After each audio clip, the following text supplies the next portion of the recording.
তারাবির নামাজ মহিলাদের জন্য ঘরে উত্তম না মসজিদে? ঘরে উত্তম, মসজিদে জায়েজ। মহিলারা 5 ওয়াক্ত সালাত বাড়িতে পড়বে, মসজিদে যাওয়া জায়েজ। জুমার দিন মসজিদে যাওয়া ভালো, ঈদের দিন ঈদের মাঠে যেতে বাধ্য, ঈদের মাঠে যেতেই হবে। সুন্দরপুর, দেবীনগর, ইসলামপুরের মতো মহিলারা জুমা মসজিদে ঈদের সালাত আদায় করতে পাবে না, এটা বিদআত।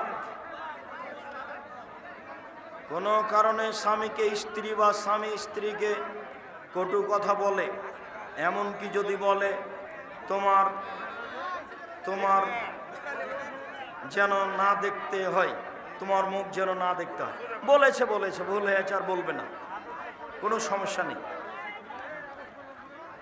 মহিলাদের যদি ঈদের মাঠে নামাজের ব্যবস্থা না থাকে, ওরা যে মাঠে দাঁড়াবে, মাঠে উপস্থিত বোনেরা আমার দাঁড়ায়, রাস্তায় গিয়ে দাঁড়িয়ে যাবেন, মাঠে দাঁড়াতেই হবে। পুরুষেরা ব্যবস্থা করেনি কেন? ঈদের মাঠ এটা বিক্রি করে দিয়ে আর একটা করতে হবে, ইমাম সাহেব, এটা বড় করতে হবে। আসসালামু আলাইকুম শায়েখ, আপনি বলেছেন বিবাহিত মেয়ে 3 দিনের বেশি বাপের বাড়িতে থাকলে খরচ দিয়ে থাকতে হবে। জি, এখনো বলছি, আমাদের দেশের চাঁপাইনবাবগঞ্জে লাহের খাইতে গেছে, লাহারি খাচ্ছে 1 মাস ধরে, এটা হবে? এই প্রথা চলবে না। বাপের বাড়িতে ছেলে মেয়ে হবে, পেটে বাচ্চা এসেছে, 7 মাস হয়েছে, সেই জন্য বাপে নিয়ে চলে এসেছে। মানে এদেশে না, বউকে শাশুড়ি বেশি কাজ করিয়ে নেই, তার কারণে এটা ঘটে গেছে। এখন পেটে বাচ্চা আছে, অত কাজ করতে পারে, ঢেঁকিতে ধান ভাগতে পারে, তখন এটা শাশুড়ির জন্য উচিত যে বৌমাকে মেয়ের মতো দেখবে, বৌমাও মেয়ে। আমি যখন বললাম যে বৌমাকে সারাদিনে 50 বার শাশুড়িকে মা বলতে হবে, তারপরে দেখা যাক বৌমা কি করে, তখন আমার মা বলছে যে তাহলে তো বউয়েরা বেড়ে যাবে। আচ্ছা, বউ বাড়বে না, আপনি দেখেন তো, শাশুড়ি সারাদিনে 50 বার বেটিকে তো মা বলে, তো বউকে একটু মা বলুক না, খালেদা মা এটা করো তো, মা এটা করো তো, এভাবে বলুক, দেখা যাক কি হয়। জি, 3 দিন পরে খাওয়া খরচ দিতে হবে, এ কথায় ঠিক। আমরা যে দিনই, সেটার কি উত্তর আছে? আসসালামু আলাইকুম। হে সম্মানিত, আপনাকে কিছু প্রশ্ন করছি। আপনারা বলেন যে মহিলা বৈঠক করা যাবে না। মহিলা বৈঠক করা যাবে না এ কথা আমি বলিনি। মহিলা তার বাড়িতে করবে, পাড়ার মেয়েরা আসবে। ভুল বুঝেছ তুমি। মহিলা বৈঠকে যাওয়া যাবে না। কোরআন হাদিস দ্বারা বিস্তারিত ব্যাখ্যা প্রদান করবেন। জি, বুখারীর হাদিস। মহিলারা এসে বলল যে পুরুষেরা তো আপনার পাশে বসে দিন ধর্ম শিখে নিল, আমরা তো আপনার পাশে বসি না, আমরা কি করব? তখন আল্লাহ রাসূল বললেন, শোনো, তোমরা অমুকের বাড়িতে বসবে, আমি মুহাম্মদ সাল্লাল্লাহু আলাইহি ওয়াসাল্লাম নিজে গিয়ে তোমাদেরকে দিন ধর্ম শিখিয়ে দেবো। এটা নগদ বুখারী মুসলিম। আপনার এই জিজ্ঞাসা আপনার অজ্ঞতার প্রমাণ। হল হিসাব, হাদিস বুখারী মুসলিম। আপনি বলেন যে শিক্ষার কোনো ব্যবস্থা করা যায়, তখন আমি বলবো যে মহিলা তার বাড়িতে প্রশিক্ষণ দিবে, পাড়ার মেয়েরা আসবে। প্রমাণ, আয়েশা রাদিয়াল্লাহু তাআলা বাড়ি থেকে শিক্ষা দিতেন, সবাই আসতো। আপনারা আরো বলেন যে দিন প্রচারের কাজ শুধু ছেলেদের জন্য। জি, তাই তো। তবে তাহলে কোরআন মাজিদের সূরা তওবারে এত ভালো তো আপনি যোগ্য দেখছি, বারাকাল্লাহ, হাদিস জানা নাই। বেঈমান একদিন আগে সিয়াম পালন করে, যে ইমাম একদিন আগে সিয়াম পালন করে, তার পিছনে সালাত হবে, তবে ঈদের দিন তার পিছনে পড়িয়েন না। মৃত ব্যক্তির জন্য সবাই মিলে দোয়া করতে পারবে কি? ব্যক্তিগতভাবে করবে, যে যখন ইচ্ছে সে তখন যাবে মাঠে গিয়ে হাত তুলে দোয়া করবে। হাত তুলে দোয়া করার বহু হাদিস। জিজ্ঞাসা করেন আইনে রাসূল দোয়ার বইটা আছে কিনা, নিয়ে যাবেন। আপনার সব টাকা নিবে না, অল্প কিছু নিবে। রুকু থেকে উঠার পর আবার বুকে হাত বাঁধতে হবে কি? জি না, বাঁধতে হবে না। বন্ধুদের পাল্লায় পড়ে বা শখ করে সিগারেট খাই, কিন্তু নিয়মিত খাই না। একদিন নিয়মিত অভ্যাস হয়ে যাবে, খুব সাবধান, আর কোনোদিন খাবা না, তওবা করো। যদি মহান আল্লাহ তাআলা রাতের 2/3 প্রথম আসমানে নেমে আসে, তবে আমাদের পৃথিবীর কোনো না কোনো দেশে রাতের 2/3 হয়ে থাকে। তুমি তো তাহলে বেকায়দায় পড়ে গেছো। তুমি আল্লাহর ক্ষমতাকে নিজের মতো মনে করছো। বুদ্ধি হবে কখন? ওটা হয় আল্লাহর ক্ষমতায়। আল্লাহ নবী বলছেন যে মালাকুল মউত আজরাইল মানুষের পাশে এসে জোর করে আত্মা টেনে বের করে কবজ করে। তো তাহলে এত মানুষের কাছে যাবে কখন, মারবে কখন? তো তার এত ক্ষমতা যে আল্লাহ যদি আদেশ করেন যে 1 সেকেন্ডের মধ্যে সারা পৃথিবীর মানুষকে মারতে হবে, তো সারা পৃথিবীর মানুষের পাশে গিয়ে বসে সবার আত্মা বের করবে 1 সেকেন্ডে। তার নাম আল্লাহর ক্ষমতা। নিজের মতো বুঝলে হবে, বুঝা ভুল হয়ে গেছে।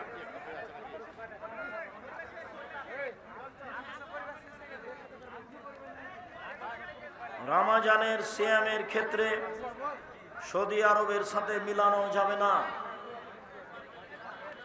বিচারের মাঠে 7 শ্রেণীর মানুষ আরশের ছায়ার স্থান পাবে। তাহলে সূর্যের অবস্থাটা কোথায়? তুমি বিপাকে পড়েছ দেখছি। সূর্যের অবস্থা যেখানে জায়গা, তাতে আমার আর আপনার কি? আমি 7 শ্রেণীর মধ্যে হলে পেয়ে যাব ছায়া। সূর্য থাক আর যাক। তুমি তো মনে হয়েছে ভালোই বিপদে পড়েছ গো। হাত তুলে দোয়া করার ক্ষেত্রে হাত তোলার নিয়মটা বলেন। স্বাভাবিক দোয়া হলো এরকম, বেশি চাওয়ার জন্য দোয়া হলো এরকম, একবারে খুব বিনয়ের সাথে কান্নাকাটি করে দেওয়াই লাগবে, এক্ষুনি দাও, তখন এরকম উপরে হাত উঠে। স্বাভাবিক দোয়া এরকম। আর যখন পানি চাওয়া তখন উল্টে গেছে।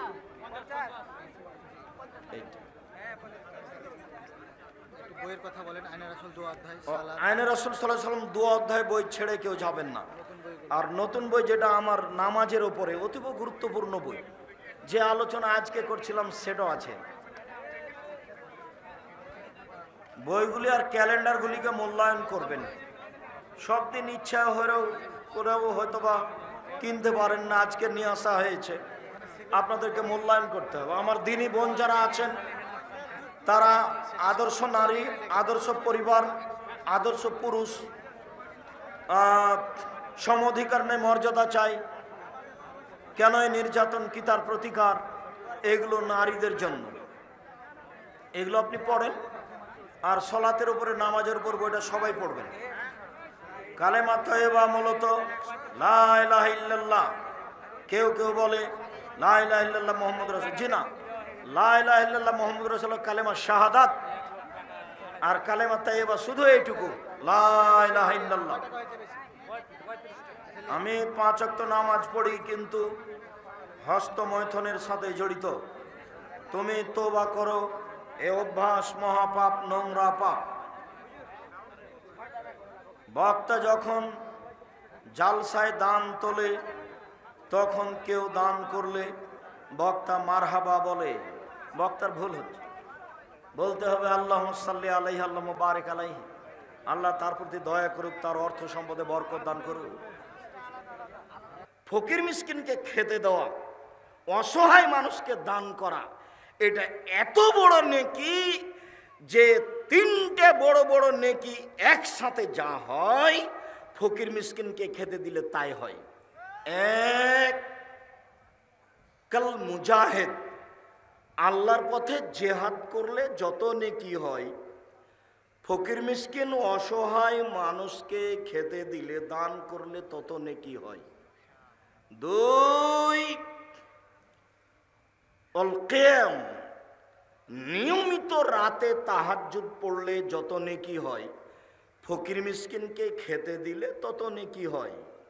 3, নিয়মিত নফল রোজা সিয়াম থাকলে যত নেকি হয়, ফকির মিসকিনকে খেতে দিলে তত নেকি হয়। তিনটা, প্রত্যেকটাই জান্নাতের জন্য যথেষ্ট। এক, আল্লাহর পথে জিহাদ, এটাই যথেষ্ট জান্নাতের জন্য। দুই, রাতে তাহাজ্জুদ, শুধু জান্নাত নয়, দামি জান্নাত পাবে এটা দিয়ে, দামি। তিন, নফল সিয়াম, নফল সিয়াম, এটার বিনিময়ই জান্নাত। তাহলে তিনটার প্রত্যেকটার নিজস্ব ক্ষমতা জান্নাতের, কিন্তু তিনটা সমান একটাই। বলেন তো সেটা কি? ফকির মিসকিনকে খেতে দেওয়া, দান করা, অসহায় মানুষের পাশে দাঁড়ানো। কেন আপনি বললেন যে মাফ করো? কেন আপনার মা আপনাকে 50 টাকা খুচরা বের করে দিল না? মনে কিছু নিয়েন না, আপনার মায়ের স্বভাব পরিবর্তন করতে হবে, আপনার স্ত্রীর স্বভাব পরিবর্তন করতে হবে। আপনার স্ত্রীর যে স্বভাব গতি আছে তা পরিবর্তন করতে হবে, যেন 150 চাল রান্না করে, নাড়া করে। আপনার মা হাফ কেজি, 2 কেজি, 3 কেজি চাউল রান্না করতেন, আর আপনার স্ত্রী 150 চাউল রান্না করেছে। 150 চাউল রান্না করেছে, দুপুরে 4-5 জন মেহমান এসেছে। তখন আপনার স্ত্রী বলছে কি করবে, কি করবে, এটুকু খেতে তো শেষ হয়ে যাবে, এ করো, চানাচুর বিস্কুট দিয়ে বিদায় করে দাও। দুপুরের সময়তে চানাচুর বিস্কুট দিয়ে বিদায় করতে হবে। আপনার মাকে জিজ্ঞাসা করে থাকেন, বেঁচে থাকলে, এখনো বয়স 80 বছর, জীবনে কোনোদিন দুপুরে আপনার মা চানাচুর বিস্কুট দিয়ে কোনোদিন মেহমানকে বিদায় করেনি। বসতে দিয়েছে, চাঁপাইনবাবগঞ্জের হাতের সিলাই কাঁথা শুইতে দিয়েছে, পাখা দিয়েছে, বলেছে অপেক্ষা করতে বলো, আমি রান্না করে খাওয়াবো। এটা আপনার মা পারে, আপনার বউ পারে না কেন? বউকে পরিবর্তন করার চেষ্টা করুন, পরিবর্তন না হলে তালাক দিতে হবে, এ কথাই ঠিক। সম্মানিত দিনী ভাই বোন, বলছিলাম যেসব বড় বড় পাপ বিনিময় সরাসরি জাহান্নাম, তার একটা বড় পাপ হচ্ছে সুদ খাওয়া। পৃথিবীতে সবচেয়ে বড় পাপ আল ইশরাকু বিল্লাহ, আল্লাহর সাথে শিরক করা। পৃথিবীতে সবচেয়ে বড় পাপ আল্লাহর সাথে শিরক করা। ভারত, বাংলাদেশ, পাকিস্তান এমন মাটি যে এতে চলে শিরক একবারে বন্যার মতো। আমাদের দেশে তো শিরকের অভাব নাই। দেশ ট্রাভেলস গাড়িটা ছুটলো ঢাকা থেকে, আসছে চাঁপাইনবাবগঞ্জ। তা আমি সন্ধ্যার সময়তে আলো জ্বালালো, আমি বললাম, এই ছেলে, এই শোনো, তুমি সন্ধ্যা হওয়ার সাথে সাথে তোমার গাড়িতে বাতি জ্বালালে, আলো দিলে কেন? তখন বলছে যে বসে বলেছেন সূর্য ডুবার সাথে সাথে আলো জ্বালাতে হবে। সূর্য ডুবার সাথে সাথে আলো জ্বালানো হিন্দুদের কাজ। শিরক দিয়ে দেশ ঘেরা। স্বামী মরার সাথে সাথে আমাদের মহিলাদেরকে নাকফুল গয়না খুলে দিতে হবে। নাকফুল গয়না খুলে দেওয়াটা হিন্দুদের কাজ। শিরকে দেশ পরিপূর্ণ হয়ে আছে। তুলসী গাছ তুলে ফেলা যায় না, ক্ষতি হতে পারে, তার নাম শিরক। জুতা পায়ে দিয়ে ধানের উপরে হাঁটা যায় না, তার নাম শিরক। আপনার মা কুলাতে চাউল ঝাড়ছিল, আপনার ছেলেটা গিয়ে লাফ দিয়ে কুলার উপরে চড়ে নিয়েছে, তখন আপনার মা বলছে, হাট, ঘিন ঘিনা, এখানে কুলাতে পা দিতে হয়? আপনার মা বলতে পারে যে শর্ত, এখন আমার ঝামেলা করিস না, কাজ করছি, তাড়াহুড়া করছি, এই কথা আপনার মা বলতে পারে। কিন্তু কেন বলল যে হট কুলাতে পা দিতে হয়? কুলার উপরে আপনার ছেলেটা চড়ে বসে থাকে, এটি ঠিক। যখন আপনার মা বলবে তখন আপনি বলবেন, আব্বু কুলার উপরে চড়ে বসে থাকো, তো আব্বু একবারে চড়ে বসে থাকো, 2 পা দিয়ে চড়ে বসে থাকো। এক্ষুনি যে গাড়িটাতে আসলাম, ওই গাড়িটার মালিক বলেছে, কি যেন বলছে, ডাস, যাই হোক উপরের এটা, তো কে পা দিয়েছে, তখন ও অকথ্য ভাষায় গালি দিচ্ছে। তো আমি বলছি, ওটাতে পা দিয়ে বসে থাকো। তার মনে ওতে পা দিলে নাকি তার রুচির সমস্যা। আমার দেশের মহিলা ফরজ গোসল হলে ওরা আর সকালে কোনো কাজ করে না, ভাত রান্না করতে পারে না। আরে সকালে ফরজ গোসলের প্রয়োজন হলে কিছু করে না, হিন্দু মহিলারা আগে নদী থেকে গোসল করে আসে, চুলার চতুর্দিক লাগে, এটা হিন্দুদের কাজ।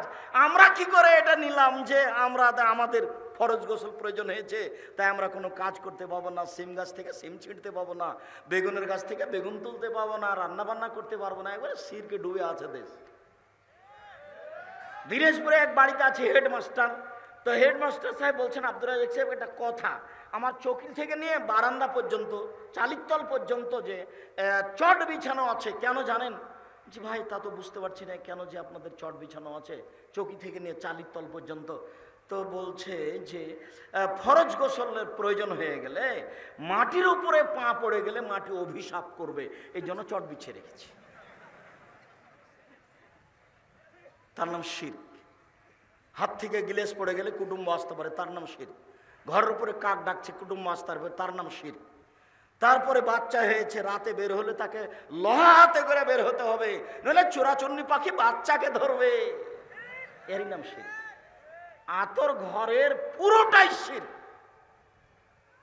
এই ছেলে, তোমার দাদিকে, আপনাকে বলছে, আপনার মাকে বলিয়েন তো যে বাচ্চা প্রসব হওয়ার সাথে সাথেই ওই বাচ্চার চোখে কাজল দিতে হবে এত কষ্ট করে কেন? আজ থেকে কোনোদিন কাজল দিবেন না, কোনো সমস্যা নেই। কেন তাকে 7 দিন ওইভাবে অপরিষ্কার কাপড় পরে বসে থাকতে হবে গোসল করা পর্যন্ত? বাচ্চা প্রসবের সাথে সাথে একবারে গরম পানি দিয়ে গোসল করে শাড়ি পরে থাকবে, দাঁড়ি শাড়ি। কেন 7 দিন ওখানে ওইভাবে লুকিয়ে থাকছে? এ তো জাহেলিয়াতের যুগের নীতি। জাহেলিয়াতের যুগের নীতিতে ছিল এই, স্বামী যদি মারা যায়, স্বামী যদি তাকে তালাক দিয়ে দেয়, স্বামী মারা গেলে 1 বছর তাকে শোক পালন করতে হবে। কানটাতে একটা কুঁড়ে ঘর বানিয়ে দিবে, কানটার দিকে একটা কি করে দিবে, কুঁড়ে ঘর বানিয়ে দিবে, ছোট্ট ময়লা যুক্ত কাপড় পরে থাকবে 1 বছর। ওর জন্য প্লেট ভিন্ন, থালা ভিন্ন, গ্লাস ভিন্ন, ওটা থেকে ও ছুঁইবে না। ওই উপর থেকে নিয়ে যে তাকে ভাত ঢেলে দিবে। এটার নাম শোক পালন 1 বছর। এটার নাম জাহেলিয়াত। এই দেশের মাটিতে কত জাহেলিয়াত আছে আর কত শিরক আছে। সমস্ত উপস্থিত বৈঠকের দিনই মুসলিম ভাই শুনুন, পৃথিবীতে সবচেয়ে বড় পাপ হলো শিরক। শিরক করলে আল্লাহর মানের হানি হয়। শিরক করলে অতীতের সব নেকি নষ্ট হয়ে যায়। 2, অকুকুল আলেদান, পিতামাতার অবাধ্য চলা। পিতামাতার অবাধ্য চলা পৃথিবীর 2য় মহাপাপ। জেনা বড় পাপ, তবে পিতামাতার অবাধ্য চললে যত বড় হয় তত বড় নয়। 3, শাহাদাত জুরে, মিথ্যা সাক্ষী।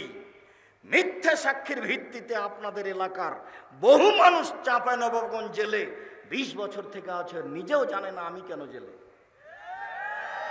জজ জানে না ঘটনা কি, উকিল জানে না ঘটনা কি।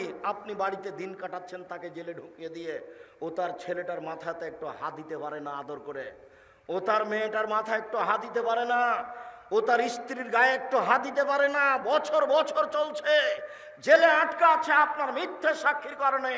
আপনি মনে রাখবেন, আপনি সাক্ষী এমন ভাবে রেডি করেছেন, সাক্ষী বলছে আমি তাকে 2 চোখে মারতে দেখেছি, অথচ যে জেলে চলে গেছে সেদিন রংপুরে ছিল, ও কি দিয়ে তাকে 2 চোখে মারতে দেখলো? এর নাম মিথ্যা সাক্ষী। পৃথিবীতে 3য় মহাপাপ হলো মিথ্যা সাক্ষী। রাসূল সাল্লাল্লাহু আলাইহি সাল্লাম বলছেন, পৃথিবীর মানুষ মনে রেখো, 7টা কাজে মানুষ ধ্বংস হবে, মানে জাহান্নামে চলে গেছে। 1, আল ইশরাকু বিল্লাহ, আল্লাহর সাথে শিরক করা। 2, কাতলুন নাস, মানুষকে হত্যা করা। 3, আকলুর রিবা, সুদ খাওয়া। সুদ খায় যারা জাহান্নামে যাবে তারা, মন মতো চলে যারা জাহান্নামে যাবে তারা। সুদ ঘুষ খায় যারা জাহান্নামে যাবে তারা। কিস্তিতে টাকা তোলে যারা জাহান্নামে যাবে তারা। মন মতো চলে যারা জাহান্নামে যাবে তারা। আমি আব্দুর রাজ্জাক বিন ইউসুফ, আপনার বাড়ির মানুষ, আপনাকে আমি ভিক্ষে করে খেতে বলিনি, তবে ভিক্ষে করে খাওয়া যায়। আপনাকে আমি বলেছি চকলেট বিক্রি করে খান, কলা বিক্রি করে খান, সুদের উপরে টাকা নিয়েন না। এরকম ইন্স্যুরেন্সে চাকরি করিয়েন না। এদেশের মাটিতে এমন কোন এনজিও নাই যেখানে চাকরি যায় সব সুদের সাথে জড়িত। এদেশের মাটিতে এমন কোন ব্যাংকিং ব্যবস্থা নেই যেটা সুদমুক্ত, সেখানে যেখানে চাকরি যায়। ব্যাংকে টাকা রাখা আর স্বেচ্ছায় চাকরি করা দুটো এক নয়।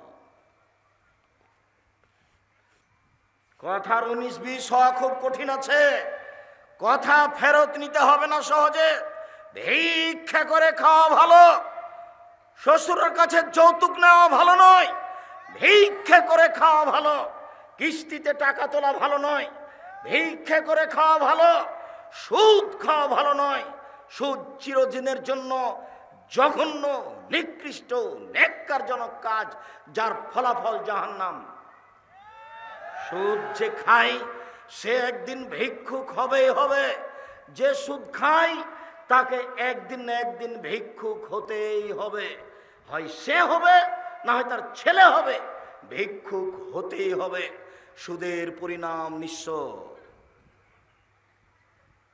সম্মানিত দিনী ভাই বোন, রাসূল সাল্লাল্লাহু আলাইহি সাল্লাম বলেন, 7টি কাজে মানুষ ধ্বংস হবে, জাহান্নামে যাবে। তার 3 নাম্বার হলো সুদ খাওয়া, 4 নম্বর হচ্ছে আকলু মালিল ইতিম, এতিমের মাল খেয়ে নেওয়া, 5 নম্বর হচ্ছে আত-তাওয়াল্লি আনিস যাহাব, যুদ্ধের মাঠ থেকে পালিয়ে যাওয়া, 6 নম্বর হচ্ছে কাজফুল মুহসানাতিল মুমিনাতিল গাফিলাত, ভালো মানুষের উপরে অপবাদ দেওয়া, ভালো মহিলার উপরে অপবাদ দেওয়া, দলীয় কৌশলে দলীয় ক্ষমতায় দাঙ্গাবাজি করে, ক্ষমতা দেখিয়ে, দাপট দেখিয়ে, স্বৈরাচারী স্বেচ্ছাচারী বদমেজাজি দলীয় দাপট দিয়ে একটা নিঃস্ব মানুষের উপরে বদনাম চাপিয়ে তাকে জাতির সামনে অপমান করেছে। বেটা, ক্ষমতা দেখে কয়দিন বাঁচতে চাও তুমি? ফেরাউন ডুবে গেছে। মনে রেখো, তুমি দাম্ভিকতা দেখিয়ে, দলীয় দাপট দেখিয়ে, ক্ষমতা দেখিয়ে, অর্থ দেখিয়ে, দাঙ্গাবাজি করে, জুলুমবাজি করে, দাম্ভিকতা দেখিয়ে, স্বৈরাচারী হয়ে, স্বেচ্ছাচারী হয়ে, বদমেজাজি হয়ে 1 মিনিট বাঁচার চেষ্টা করিয়েন না। ফেরাউন ডুবে গেছে। আপনারও নৌকা ডুবে গেছে, নৌকা উঠবে না বলে রাখলাম আপনাকে। যাকে অপমান করেছেন তার কাছে আজকে ক্ষমা নিতে হবে সকাল হতে হতে। তাছাড়া আপনার নৌকা ডুবে গেছে, তাহাজ্জুদ দিয়ে টিকতে পারবেন না, হজ দিয়ে টিকতে পারবেন না, কোন পথ দিয়ে টিকতে পারবে না। জুলুমবাজ যারা, দাঙ্গাবাজ যারা, মানুষকে অপমান করে যারা, মানুষকে জেল হাজতে দেয় যারা, দলীয় দাপট দেখায় যারা, তাদের নৌকা ডুবে গেছে, উঠবে না। নৌকা মহানন্দা নদীতে ডুবেনি, সাগরে ডুবে গেছে, যেখান থেকে উঠানো যাবে না। একটাই পথ, যার সাথে অন্যায় হয়েছে তার হাত ধরে ক্ষমা নিতে হবে। 1 থাপ্পড় রিক্সাওয়ালাকে মেরে আপনি জান্নাত কিনতে পারবেন না তাহাজ্জুদ পড়ে। রিক্সাওয়ালাকে থাপ্পড় মেরে, নিরীহ মানুষকে অপমান করে তাহাজ্জুদ পড়ে আপনি জান্নাত কিনতে পারবেন না, অসম্ভব। বিচারের মাঠে যখন বিচার আল্লাহ শুরু করবেন, তখন বিচারের সূচনাতেই তিনি বলবেন, আল ইয়াউমা লা তামলিকু নাফসুন লিনাফসিন শাইআ। আজ কোন মানুষের কোনো উপকার করতে পারবে না। একচ্ছত্র মালিকানা আমার। আইনাল জব্বার, আইনাল মুতাকাব্বির, আনা মালিকুল আমলাক। স্বৈরাচারী, স্বেচ্ছাচারী, বদমেজাজি, অহংকারী, দাঙ্গাবাজারা কোথায়? আমি আজকে রাজাধিরাজ।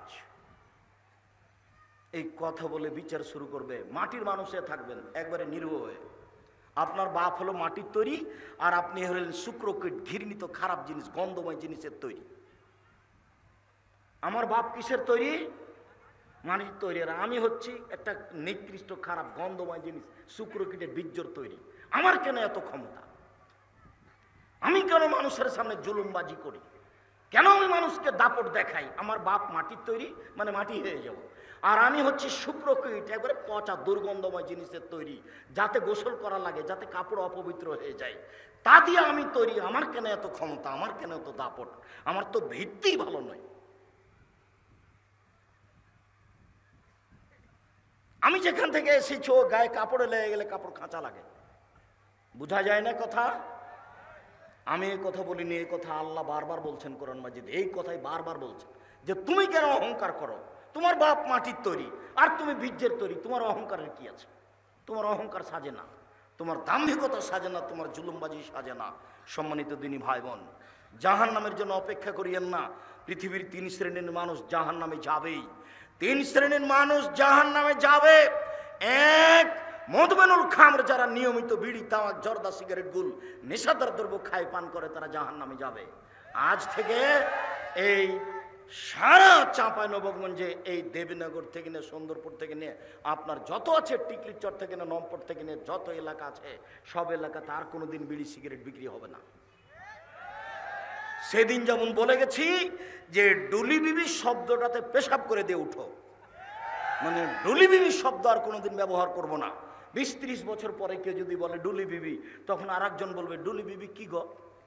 তখন আমাদেরকে বুঝাতে হবে অনেক দিন আগে ডুলি বিবি প্রথা ছিল, বরের সাথে যুবতী মেয়েরা যেত ঢং করে সাজ করে, সেইটার নাম ডুলি বিবি, এখন এটা বাদ পড়ে গেছে। চাঁপাইনবাবগঞ্জে বিবাহের শুরু থেকে নিয়ে শেষ পর্যন্ত একটা কাজও জায়েজ না, সবই হারাম। 32 বছর থেকে বলছি, কে এখন পর্যন্ত দাঁড়িয়ে আমাকে বলে না যে না তোরা এক সাহেব এইটা ঠিক। সাহস হবে কোথায়, সবই যে খারাপ, একটাও যে জায়েজ নয়, একটাও জায়েজ নয়। সবাই মিলে বউ দেখতে পারে না, এটা হলো হারাম। বায়না প্রথা, বায়না করে তার হাতে টাকা দিবে, এটা হলো হারাম। থুবড়া, সারা গ্রামের লোক মেয়েটার মুখে ক্ষীর দিচ্ছে, আরে বউয়ের মুখে ক্ষীর দেয়, এই মেয়েটা সারা গ্রামের বউ হলো কি করে? হলো হিসাব, বেটা গায়ে লাগে না কেন? গায়ে কি সবই পুজ? সবই পুজ নাকি একটু রক্ত নাই? আপনারা এসে ঠিক বলেছেন, আর নইলে এমন কথা বলেন কি করে? জবাব দিতে হবে। আমি জবাব দেওয়ার জন্য প্রস্তুত। এই নীতিতে শুধু প্রস্তুত নই, এই নীতিতে পেশাব করে দিতে প্রস্তুত। এই নীতি জাতি থেকে উঠিয়ে দেবো, চাঁপাইনবাবগঞ্জ জেলা থেকে বিদায় করে দেবো। দু যুবতী মেয়েরা সারা রাত গীত গাইবে কণ্ঠসুরে, আর থুবড়া খাওয়াবে সারা দিন, সারা রাত সব গ্রামের লোক এসে বসবে, তার সামনে ক্ষীর তুলে দিবে। আশ্চর্যের নোংরা নীতি। আমি বলেছিলাম কাজী সাহেবের ওই খাতাকে টয়লেট পেপার হিসেবে ব্যবহার করতে হবে পেশাবের জন্য, পায়খানার জন্য। কেন? ওতে আছে 4টা সাক্ষী। তখন ওই কাজী সাহেব আমার উপরে খুব ক্ষেপে গেলেন, সম্ভবত মানিকগঞ্জ থেকে। আমাকে তখন আমি বলছি, জনাব ক্ষেপছেন কেন? শুধুমাত্র জেনা প্রমাণ করতে কয়টা সাক্ষী লাগে? পৃথিবীতে আর কোনো কাজে 4টা সাক্ষী লাগে না, শুধুমাত্র জেনা প্রমাণ করতে 4টা সাক্ষী লাগে। আল্লাহর নবী বলেছেন একটা বিবাহ বৈধ হওয়ার জন্য বাপ লাগে, 2 জন সাক্ষী লাগে। উকিল বাপ হারাম, চিরদিনের জন্য হারাম। উকিল বাপ চিরদিনের জন্য হারাম, চিরদিনের জন্য হারাম, কিয়ামত পর্যন্ত হারাম উকিল বাপ। উকিল বাপই নাই। খুলনাতে, চট্টগ্রামে, বরিশালে উকিল বাপই সেদিন থেকে বাপ, আর আসল বাপ আর বাপ নয়। ওই উকিল বাপই সেদিন থেকে বেটির বাড়ি যাবে, বেটি উকিল বাপের বাড়ি যাবে। এখন নাকি বাপ বেটি হয়ে গেছে। চাঁপাইনবাবগঞ্জের মতন গ্রামের সবাই নাকি চাচা, তো কার সাথে পর্দা করবে? গেওরা গ্রামের সবাই নাকি ভাই, তো কার সাথে পর্দা করবে? তা পর্দা করার কেউ নাই। এখন এর বাড়ি ও যায়, ওর বাড়ি এ আসে। সালাম তো ভুলে গেছে, বলে আব্দুর রাজ্জাক আছো গো, এ বলে ঢুকে যাচ্ছে। অথচ এ বলে ঢোকা হারাম। আসসালামু আলাইকুম, দরজায় গিয়ে সালাম দিতে লজ্জা পাই। শতকরা 1999 জন লোক লজ্জা পায় আমার সামনে যারা বসে আছে। আজ থেকে নীতি পরিবর্তন করেন, করতেই হবে। এর নাম আত্মার সাথে জিহাদ। আজ থেকে এই বৈঠকে যত মানুষ বসে আছি, আর কোনোদিন বাড়ির দরজায় গিয়ে বলবো না যে আমাদের মা, খালেদার মা আছো, এ কথা বলবো না। দরজায় বলবো আসসালামু আলাইকুম। বলা যাবে না ইনশাল্লাহ বলছো না কেন? একটু লাভ দিয়ে উঠলে তো ভুলে যায় না, বলো ইনশাল্লাহ, ইনশাল্লাহ। আর যদি কেউ সালাম ছাড়া ঢুকে যায় তাহলে কি করতে হবে? বাহির দরজায় যান, বাহির দরজায় যান, ওখান থেকে সালাম দিয়ে ঢুকেন। 3 শ্রেণীর মানুষ জাহান্নামে যাবে। 1, বিড়ি, তামাক, জর্দা, সিগারেট, গোল, নেশাদার দ্রব্য খায়, পান করেছে। 2, আর রাজরাত মিনান নিসায়ে, পুরুষের বেশধারী নারী, পুরুষের জুতা স্যান্ডেল পরে, পুরুষের শার্ট প্যান্ট পরে, পুরুষের পোশাক পরে। এই এলাকা থেকে এখন রাস্তা পাকা হয়ে গেছে। এই সুন্দরপুর, নারায়ণপুরের ছেলে মেয়েরা বেশি শিক্ষিত, শিক্ষিতা। এরা এখন মনে করেছে বেটি ছেলেরা যে আমাকে নিজেকেই বাজার করতে হবে। কেন? ওর স্বামী যখন কাপড় কিনে নিয়ে এসেছে, তখন কাপড়ে হাতে বলছে কি যে মোটা কাপড় কিনে নিয়ে এসেছে। তখন নিরুপায় হয়ে স্বামী বলেছে তাহলে তুই কিনে নিয়ে। তখন ও যাওয়ার সুযোগ পেয়েছে। কাপুরুষ, কাপুরুষ, এর নাম কাপুরুষ, এর নাম কাপুরুষ। জীবনে আমরা কোনোদিন বাজারে যাইনি, জীবনে আমরা তো বেঁচে আছি। এবং এই কথা তো দূরের কথা, কাপড় কোনো মানুষ যদি কিনে নিয়ে এসে বাসায় দেয়, তাহলে বলতে পাবে না এটা মোটা না চিকন। আর যদি স্বামী হাতে দেয়, তাহলে বলতে হবে তুমি যাহাই আনিয়েছ তাহাতেই আমি খুশি। তাহলে সংসারের ভালোবাসা দ্বিগুণ বেড়ে যাবে। মোটা হোক চিকন হোক, তুমি যাহাই আনিয়েছ তাহাতেই আমি খুশি। অন্য মানুষ যদি কোটি টাকা দিয়ে কিনে নিয়ে আসে আমি খুশি নই, আমি নিজে হাতে যদি পরিশ্রম করে কিনে নিয়ে আসে আমি তাতে খুশি নই। তুমি আমার জন্য কিনিয়েছ তাতেই আমি খুশি। তাহলে সংসার সুন্দর হবে। আর আপনাকে আর একটা কথা বলা থাকছে, সবসময় নাম ধরে কাজে বলবেন, নিজে কাজ করবেন না। এক গ্লাস পানি আপনি নিজে ঢেলা খেলেন কেন? নিজে ঢেলা খেলেন কেন? আপনি বলবেন খালেদা এক গ্লাস পানি নিয়ে আসো তো, ও খুশি হবে। আর নিজে ঢেলে খান তাহলে মনে করবে আমার উপরে রাগ করেছে, সেজন্য তো আমাকে বলেন। আর আপনাকে বলছে, আপনি মহিলা মানুষ, একটু পরে বলছি যে আপনি এক গ্লাস পানি এইভাবে সামনে থ্যাকটস করে দিয়ে সরে যায় না, এতে জান্নাত হবে না, এভাবে সংসার চলবে না। আমি আপনার কাছে আসছি একটু পরেই, সম্মানিত দিনী ভাই বোন, এই কথাটা শেষ করে নিই। আমরা এখন রাস্তাঘাট পাকা, এর অর্থ আমার বোনকে আমার মাকে গিয়ে চাঁপাইনবাবগঞ্জ শহরে বাজার করতে হবে, সারা দিন এর ধাক্কা খেতে হবে, ওর ধাক্কা খেতে হবে। মোহর দিনে না আপনি ধাক্কা খায় আর একজনের খারাপ লাগে না?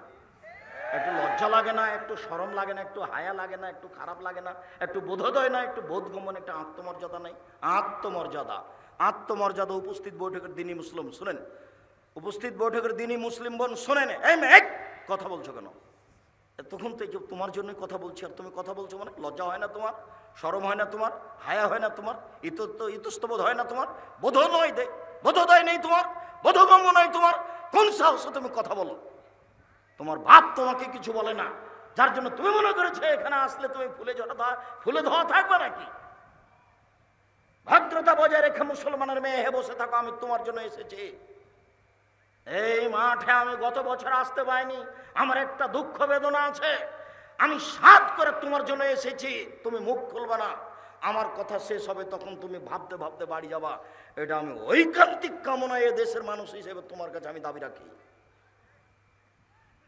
যত দিনী ভাই বোন আছেন, শরীয়তের ব্যাপারে আমি আপনার কাছে আসতে চাই, আমার এটা দাবি আপনার কাছে।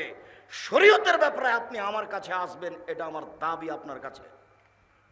জাতির যদি রাস্তাঘাট করে দিতে না পারি, জাতির যদি স্কুল কলেজ করে দিতে না পারি, জাতিকে চূড়ান্ত সঠিক ধর্ম দিতে পারবো ইনশাআল্লাহ। ধর্মের ব্যাপারে জাতিকে ফাঁকি দিয়ে পরকাল হারাতে রাজি নই। আর ধর্ম নিয়ে চিন্তা ভাবনা করি, হাতে ফতোয়া লিখছি প্রায় 24-25 বছর থেকে। কাজেই কেউ চট করে একটা কথা বলবে আর সেটাই প্রমাণ হয়ে যাবে, কথা নয়।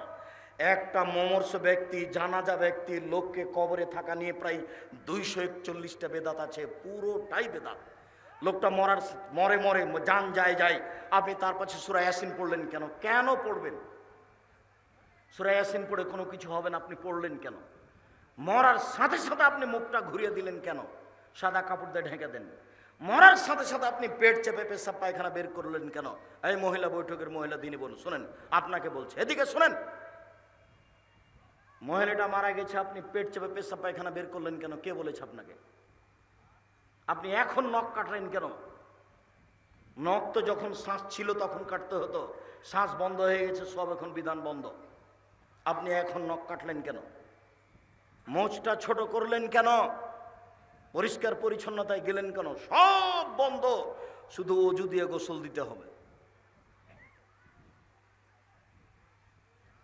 ওকে সম্পূর্ণ বাম কাতে রেখে ডান কাতে পানি ঢেলে শরীরটা গোটা ভিজিয়ে দিয়ে, গোটা শরীরের সাবান লাগিয়ে দিয়ে খুব হাত দিয়ে ডোলে, শক্ত করে ডোলে পরিষ্কার করে ঝকঝকে করে ধুতে হবে 3 বার, 5 বার, 7 বার ঝকঝকে করে পরিষ্কার করে ধুতে হবে। ধুয়ে সাদা কাপড় 3টে বিছিয়ে দিয়ে লাশটা উঠিয়ে দিয়ে, ডানেরটা বামে, বামেরটা ডানে। লাশের পা আগে যাচ্ছে না, মাথা আগে যাচ্ছে, এটা বিবেচনার দরকার নেই। লাশকে সামনে রেখে 2-3 বক্তব্য দিতে পাবে না। চেয়ারম্যান একবার, মেম্বার একবার, গ্রামের সর্দার একবার, ওর বাপ একবার, ওর বেটা একবার, না এগুলো একটাও চলবে না। 2-1টা কথা ইমাম বলতে পারেন, তার একটা কথা থাকবে যে এর ঋণ আছে নাকি, ঋণ থাকলে জানাজা হবে না। ব্যাংকে লোন নিয়ে কোনোদিন ব্যবসা করিয়েন না। এই ছেলে, এই যুবক শোনো, ভিক্ষা করে খেতে প্রস্তুত আছি, ব্যাংকে লোন নিয়ে ব্যবসা করব না। ও ব্যাংকে চাকরিজীবী, আপনাকে বলছি, সরকার আপনাকে লোন দিয়েছে, বাড়ি তো 5 তালা করেছে লোনের টাকায়, আপনার তো জানাজা হবে না। ছেলেরা তো এই বাড়িতে বসবাস করবে, জানাজাই হবে না আপনার, জাহান্নাম জান্নাত পরে। জানা যায় নেই। লোন আছে যার, তার জানাজা নেই। যতক্ষণ পর্যন্ত লোন পরিশোধ না হবে ততক্ষণ পর্যন্ত জানাজা হবে না। দেখি কে আছে এমন তার জানাজার বৈধতা দিতে পারে। মাটি দেওয়ার সময়তে বিসমিল্লাহ বলে মাটি দিতে হবে, যেদিকে পা থাকে সেদিক থেকে ঢোকাতে হবে। তার মানে কোন দিক থেকে বলেন তো? কোন দিকে পা থাকে? এই ছেলে বলো, দক্ষিণ দিকে। বলতে পারছো না কেন?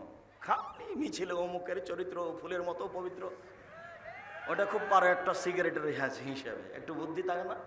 একটু হিসাব পাও না, আজ থেকে নীতি পরিবর্তন করে দাও। উপার্জন করে খায়, কারো এ বিষয়ে বলতে রাজি নই। তুমি জানো ও রাতে কি করে? তুমি যে বললে অমুকের চরিত্র, তুমি কি করে জানো তার চরিত্র? তুমি কি আল্লাহ?